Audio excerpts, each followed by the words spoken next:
So first of all, thanks to Ron and the entire iConnections team for putting together this great event and this spectacular panel. I'm incredibly excited about it. I'm sure you've read about, or maybe even invested one way or another, in this flurry of music catalog deals. We've seen Katy Perry, Bob Dylan, Neil Young, Bruce Springsteen, Nelly. The price tags are eye-popping, hundreds of millions of dollars for these song catalogs. In this panel, we're going to talk about this still nascent investment class of music catalogs, music royalties, how investors value them, and where the whole industry is going. So we have three incredible panelists here today who all have different vantage points on the industry. And I'd like to just have them each start and just talk about how exactly their firm and what they do in the music investment world. Sherrese, would you like to start? Great, thanks Maureen. So nice to see all of you. My name is Sherrese Clarke Soares. I'm the founder and CEO of HarbourView Equity Partners. We are a thematic-focused private equity and asset management firm focused specifically on all things sports, media, and entertainment. We focus and have a strategy on music rights and music royalties in specific.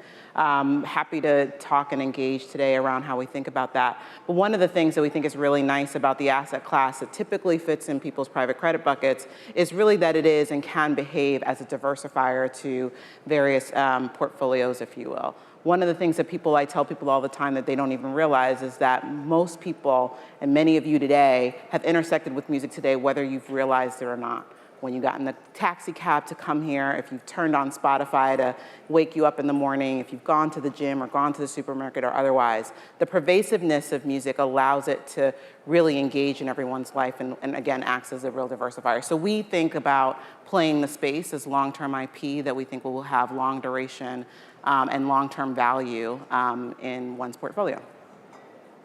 Thank you, Sherrese, and good morning, everyone. My name is Alex Popov, and I'm responsible for the private credit business at Carlyle. Carlyle Private Credit invests across the capital structure, across industries, and across specific themes in a credit-like type of investing and format. So you may ask, what do music royalties and IP have to do with it? As Sherrese pointed out, music royalties in many ways behave like credit instrument. They have asset value. They offer recurring and predictable cash flow streams. And it's a very, very sizable market that we will talk about that's not efficient, that's not well understood by the broader investor community.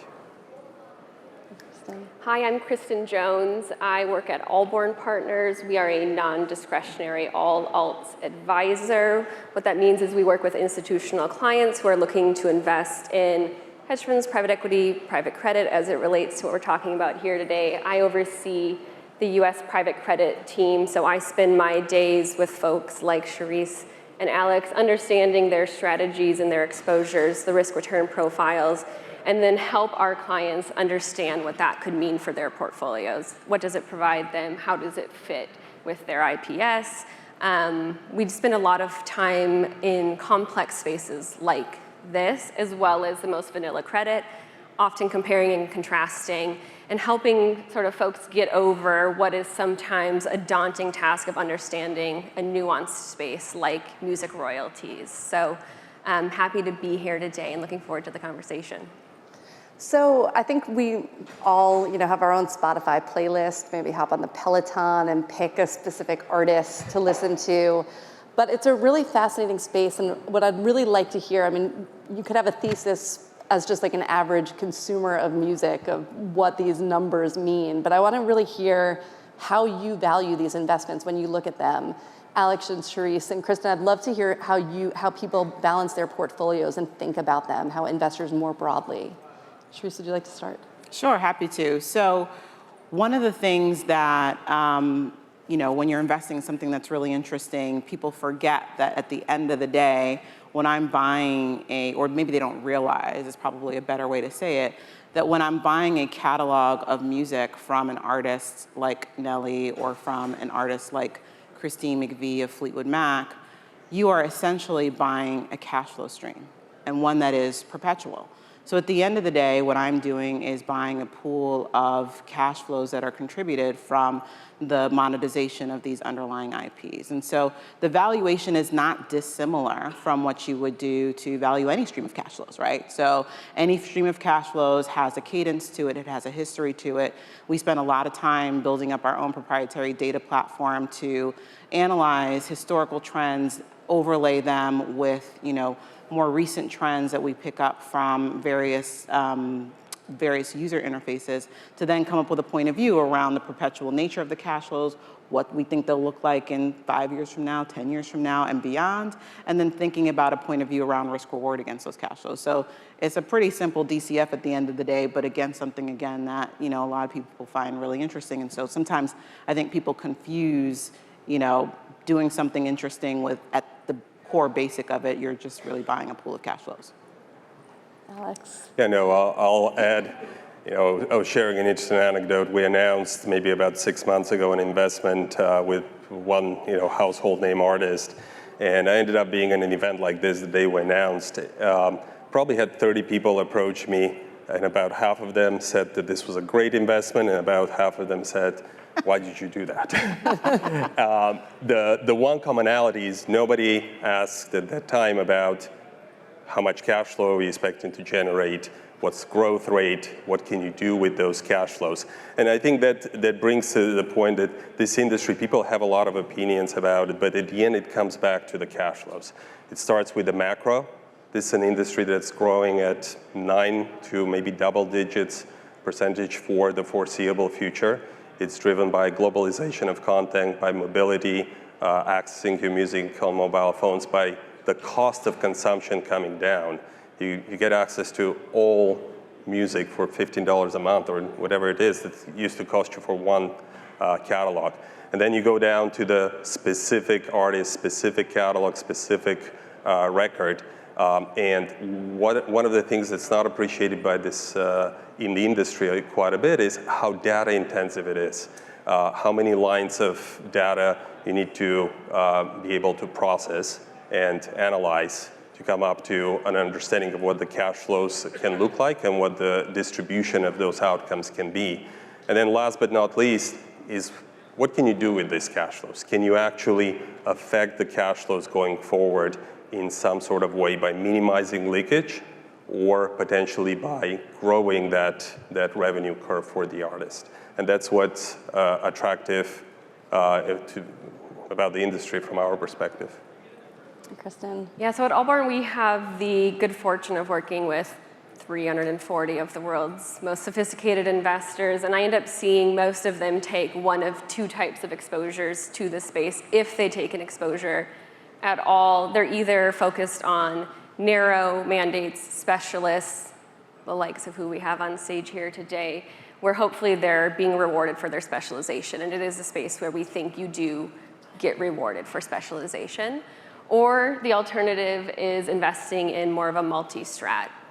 To all of their descriptions today, it fits a credit profile. And so we do see it being a tool in a toolkit of broader private credit mandates. So I wouldn't be surprised if many of you actually have exposure and maybe don't even realize it. You should ask your managers in your next meeting if they've done a deal. You can compare and contrast them at this point. This industry has matured enough that we're past sort of the science experiment phase of it. There's real data, there's real case studies, and so we spend a lot of time with both managers and clients going through those case studies, understanding the risk-return profile. You can stack it up on a return per unit of risk basis against all forms of private credit. And for a lot of our clients, that ends up being a compelling diversifier for their credit portfolios.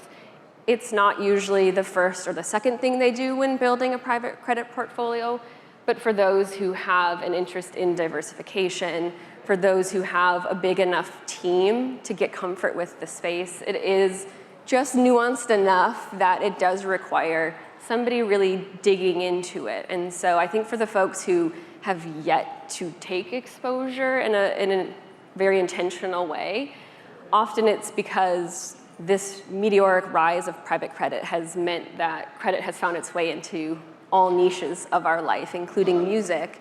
And your inboxes are full, and you're looking for ways to filter what you spend time on.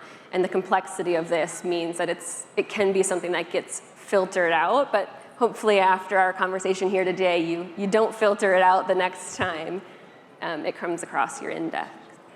So in terms of where we are right now, I mean, we really saw this industry kind of grow up during the low interest rate era.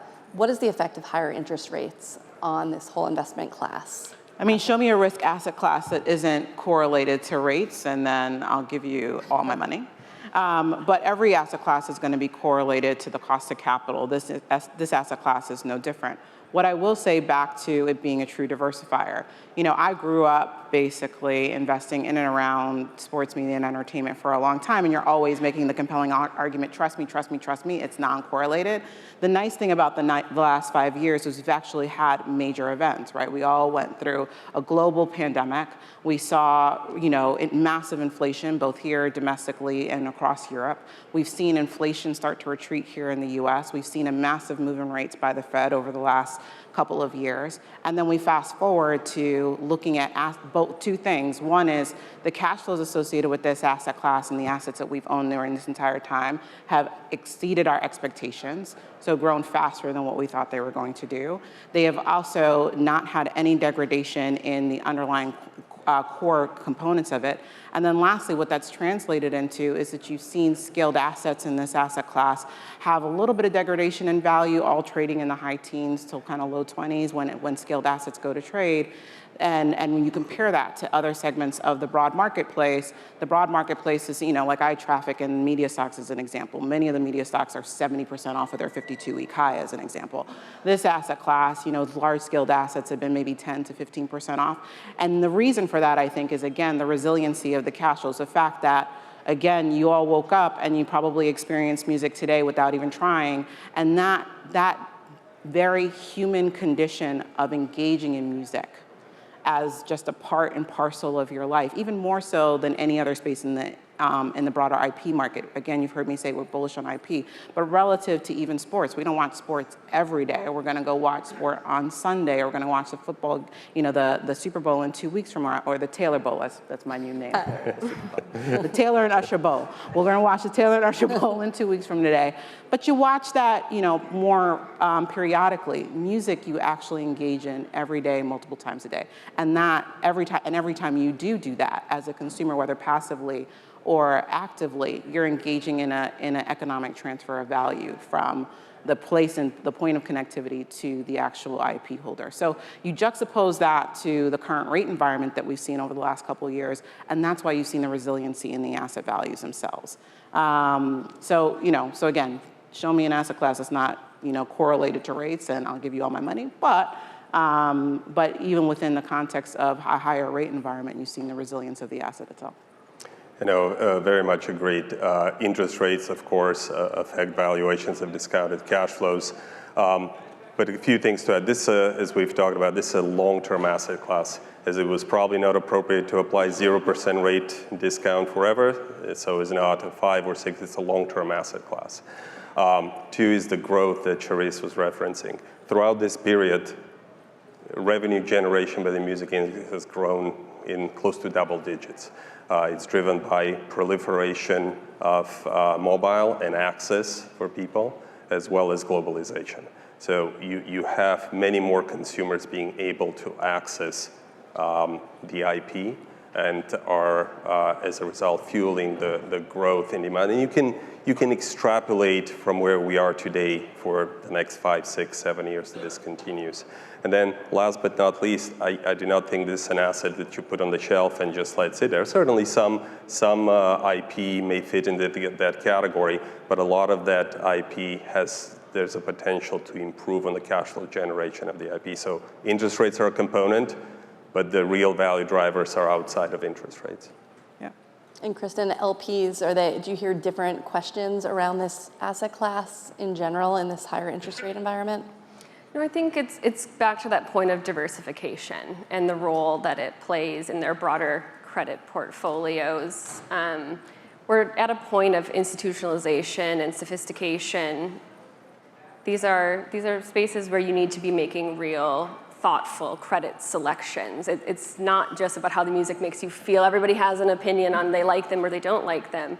But it's a real institutional asset class at this point. And so I think if you are a sophisticated investor who wants to make sure you've looked at all of the available opportunities and thought about the correlation and the returns that it can add to your portfolio, this is one that you consider.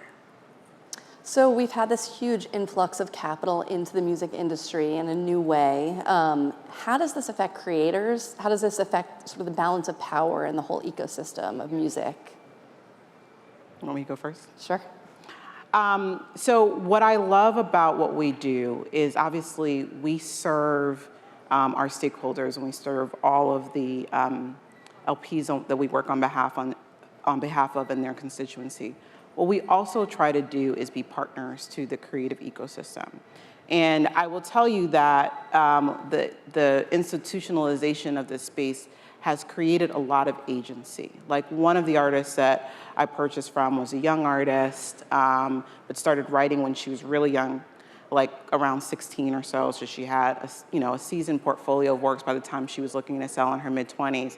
But it gave her the ability to take a liquidity event and create agency for herself in her conversations with music labels and music partners, instead of committing the next 15 years of her career on a deal that wouldn't necessarily give her the creative freedom that she wanted or command a huge portion of her works on a go-forward basis. So creating agency for artists has been really impactful to them. A lot of the artists that come into our ecosystem are excited about being in our ecosystem, about all the ways that we can partner with them on creating incremental or derivative works around the stuff that they're around, either their artistry themselves, their personalities, or actually the music that they own. And so that has really empowered them to start to think about, the multi-hyphenate world in which they actually really feel like they can live in. Can you just give an example of the derivative? Yeah, listen, we are working on several of the artists in our portfolio have looked at, could they move from just only music into more of the film and television space, and can they do things that will then drive value back to the original catalog of works that they've done? So that's an example. We spent time looking at things in some of the sports adjacent world where combining personality and assets are a really great place to drive value for both sides. So those are some of the ways that we've been thinking through, looking at some of the artists in our portfolio and giving them access to other opportunities to drive value for both them and for our stakeholders. Yeah, this is very well said, Sherrese. There is a tremendous value that gets potentially unlocked for the creative side of an artist, whether it's the intersection with sports or TV or film or other forms, live entertainment. I'll take a little bit the macro side of the question. So there was a lot of capital coming into the industry, and on a relative basis to what there was, that's probably true. But if you look at the supply-demand potential here, this industry is still undersupplied with capital. Yeah. If you try to do some work to size it, just the ownership that resides within the creative community outside of the large labels, it's probably somewhere around $250 to $300 billion.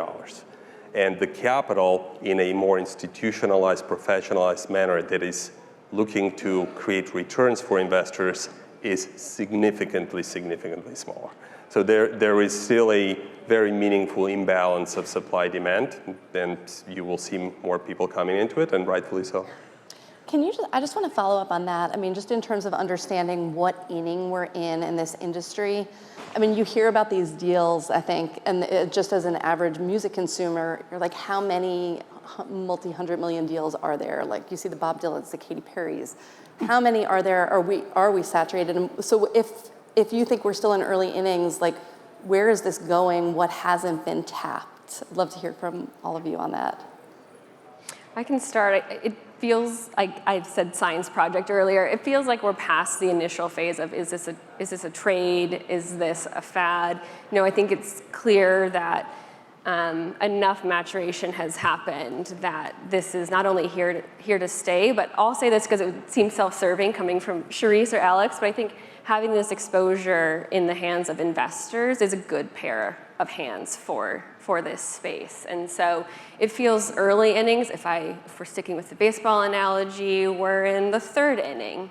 And there's still a lot more room to run for the exact reasons that Alex outlined. One of the reasons that the TAM is kind of sized the way that Alex is referring to is what most people don't realize when you're intersecting with music is that there are 8 to 10 individual royalty holders on any given song that you hear. A lot of times you think it's just Katy Perry, but there's also writers that wrote with her or engineers that have mixed for her.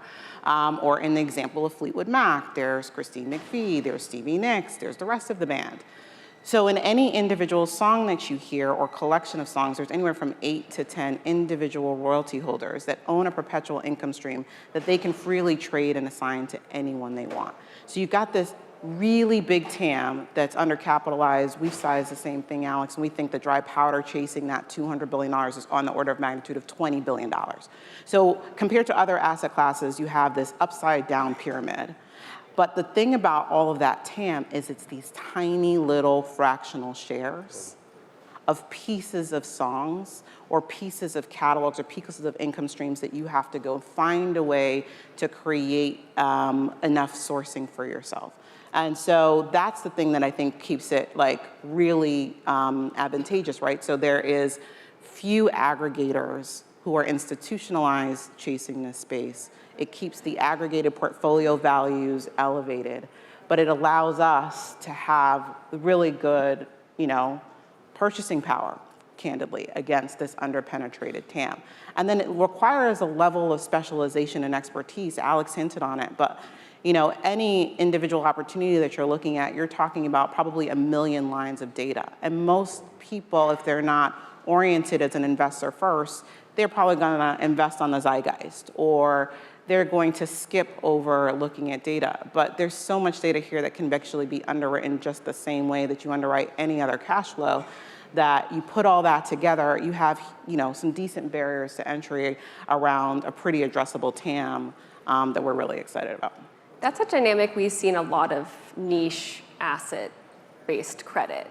It reaches a level where data is a real competitive advantage and rewards those, again, who are specialized, who are maybe earlier and so have more data. But I think for anybody who feels intimidated by looking at this space, you can anchor it in what are very common ways to think about credit: asset selection, asset structuring, did you overpay? What can you do to drive value and protect value? There are actually really common ways we think about analyzing investments and allocators across broader, maybe more corporate-oriented credit. And so there are some playbooks that we can go to when we're diligencing and doing manager selection to make sure that the folks who are probably the better stewards of capital are the ones who are getting the outsized share of deal flow. Yeah, Kristen, you mentioned a few times the institutionalization of the industry. 10 years ago, it was not possible. The data did not exist, right? People were buying CDs or downloading music from Apple. Today, there is tons of data on each individual track, on the age of the track, on the artist, location, et cetera. So there is an investment that the industry and us are making into ability to process and analyze that data and derive, make some decisions based on that data. And to your question, most of the music is not the $100, $200, $300, $400 million transactions. Most of the music that comes across our desk is something that I've never heard of. By the way, I'm not a good example because I don't listen to music other than what my daughters listen to in the car, which is probably Taylor Swift. But most of music is something that most of us, make an assumption, would not recognize, but the cash flows are there. The ability to analyze those cash flows is there, and make an investment judgment. So one final question before we go. The industry is mature enough, as you said, you have the case studies you mentioned, Kristen. Like, what are some of the biggest disasters, some of the bigger issues that you've seen, and as you move forward, how to prevent them as you look at investing in this industry? So we like to play the theme, and we don't like idiosyncratic risk, which means like single song risk, single artist risk is a thing that we are thinking through.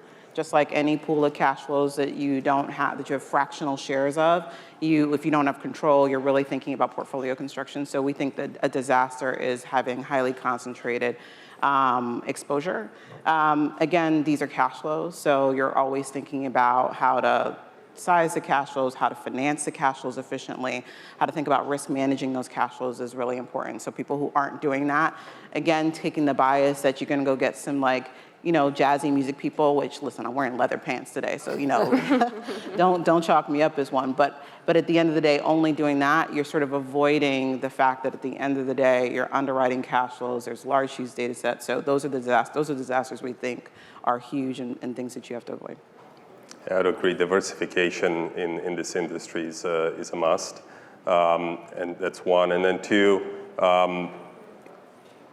ensuring that there is the cash flows, the historical cash flows, and the analysis that what you're paying for, but also that there is an ability to manage it better. If you don't have that ability to manage it better, ultimately it's about just the price of how much you're going to end up paying. So it's a combination of knowing what you're paying for, the historical cash flows and the analysis, and being able and having the infrastructure to actually influence those cash flows going forward. And Kristen, the last word, what do you tell investors? What have you seen from the case studies, and what do you say, stay away from this when you're investing in this world? It's manager selection. I think it was really interesting. Taking maybe the flip side of the question, I assumed the cancel culture that we've come through might severely impact valuations. The case studies don't prove that out. Thought maybe the digital streaming players might be the ones who try to grab more power and push more value around. They haven't. So I think it's more almost the opposite, that there have been fewer blow-ups than I maybe would have expected. Well, thank you so much to our panelists. Thank you all for being here, and thanks to iConnections.